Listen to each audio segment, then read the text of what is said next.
Hello, you wonderful people. So for today's thoughts and theories, do know ahead of time I'm going to be talking spoilers about Luke Cage. So if you have not seen all of Luke Cage Season 2, do not watch this video because like I said, I will be going heavily into spoilers. Obviously the way Season 2 went down, Luke kind of went on a crazy journey. Obviously if you want to hear my entire thoughts about Season 2 of Luke Cage, I did a review of the entire season. But more so than anything, I want to focus on Luke at the end of the season and what that could potentially mean for Season 3. Obviously, at the time of me recording this, there has been no official yes or no on whether or not Luke Cage is coming back, but still potentially we'll talk about going forward with Luke Cage. So basically, when we leave Luke, he's basically kind of accepted the crown, and it's kind of interesting when you see the direction Luke has taken over the course of the season. Like his hero's journey takes him to the point because Luke in the earlier stages of the season, he starts being more brutal and stuff like that because for him he feels like that's the only way to do anything, because it's just one thing after another, and he feels like the only way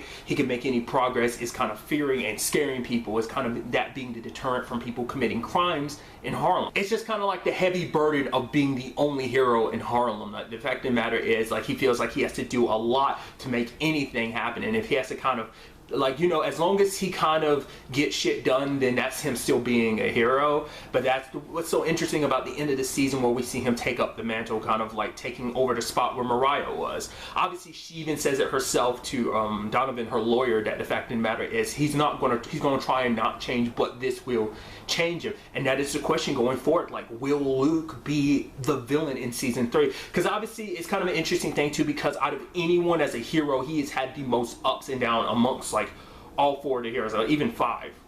You can make the argument things are kind of going up and down in Jessica's case, but also in Frank Castle's case as well, but definitely in Luke's case, because it's like people love him, they hate him, they love him and hate him. It's like, oh, you're the star, you're the hero at one moment, but the moment you fall, people love to see a hero's fall. But the fact of the matter is, where will people stand next season? Because he's in this position they've hated so many other people being in. Cottonmouth, Mariah, Shades have been in this position before, Diamondback. But the difference is, it's like they're trying to rule things from a crime boss standpoint, where he's trying to fill that vacuum that's there. Because it's kind of like there's, you know, the gang like sort of balance of power, and without a Stokes there to kind of be that, whether it be Mariah or whether it be Cottonmouth, Luke constantly has to fill that void, because someone has to. It's that conversation between him and DW about the whole aspect of like, DW is telling him there has to be a different way, but for Luke it's like, this is the only way I can make sure everything stays okay. By me being in this position, I deter other people from stepping in now that Mariah's been removed from the picture. Not only is she, you know, like, not only at first was she locked up, which things kind of spiraled, she's also dead now, so that'd be even, like, it's him going about it a different way, him trying to be a hero in a different way. But the problem is, like they kind of say, like, the crown is very heavy, so I'm very interested to see, like, what would Luke be like in Season 3? Would he still try to be that hero? Would he not? I mean, at least with this, he could have kind of the muscle and power, not only just himself. Well, I mean, would he rely on other people like Sugar? Because Sugar's kind of his ears to the ground, but also would he have, like, he has, you know, men now, because everything that's Harlem Paradise comes with him. And obviously, like, you can make the argument Harlem Paradise is cursed or whatever, because just everyone who's kind of owned it has kind of just fallen apart. Obviously that being the Bushmaster situation, as well as like the Stokes situation. So there's like a lot of just bad blood mixed into that right from the get-go, and it's just like you're kind of stepping deep in that. Like, maybe some of it will kind of rub off on you, is kind of the question I'm asking, at the very least wondering. Or do you think like Luke at the end of the day will be able to kind of take advantage of this without compromising a lot of himself? I mean, you can make the argument that he has compromised himself, because I think that's what they did a beautiful job with Season 2, in the sense of like, Luke was probably the most, yes, he had a complicated past, but at the same time I feel like Luke was the most straight and narrow. Yes, people try to like besmirch his name and stuff like that, but I feel like he never really crossed the line. Like I said, with Claire said it herself, he's been raw before, but he's never been cruel like he was in Season 2. I mean, and also speaking of Claire, what about her? Would she be able to pull him back? Maybe not, because at the end we see that he's like telling Sugar to tell Claire to go home. Or, you know, Misty, like Misty's kind of acts as kind of his partner in a lot of things, but also I'm sure Misty is a reminder to him that, like, yeah, law enforcement doesn't 100% work the way we want it to. But then again, for him, it's like, you work the law, I'll work the streets. I still kind of handle things the way I have handled them as a vigilante, kind of working outside the law, but Misty doesn't see it like that, because it's like, no, you still need to work inside of the law. Yes, he hasn't always done it, but he still worked with her, and for her, it's almost like, no, this is you kind of, we're on opposite sides rather on the same side. It's how you can definitely see her feeling like that at the end. But even Luke is okay with that, because he wants her to be there to kind of call him out, you know, if he ever steps out of line, you know.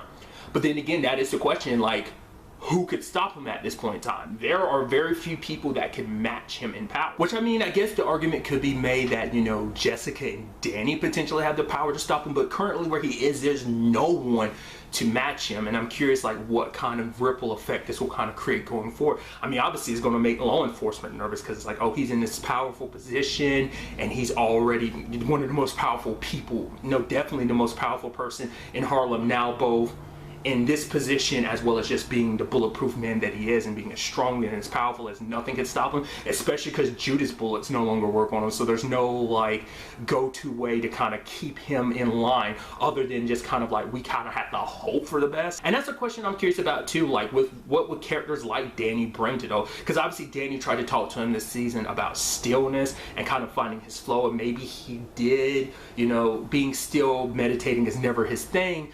But, you know, maybe he found it doing this, maybe he didn't. I don't know, like, this whole thing just got me very interested, just the thought of potentially him playing a villain role, him potentially crossing the lines like he's never, well, he's done it a little this season, but he might end up doing it even more so. That whole thing about absolute power corrupts absolutely, like, especially when no one's there to kind of keep you in check other than really yourself. But yet, like I said, even that can waver given time and depending on the conditions and stuff like that. Like I said, the thing I'm most interested in is how Harlem would react to it. Like, at first it seems like everyone's kind of okay with him running Harlem's Paradise, but to be fair, we haven't really seen him in that position for a long period of time.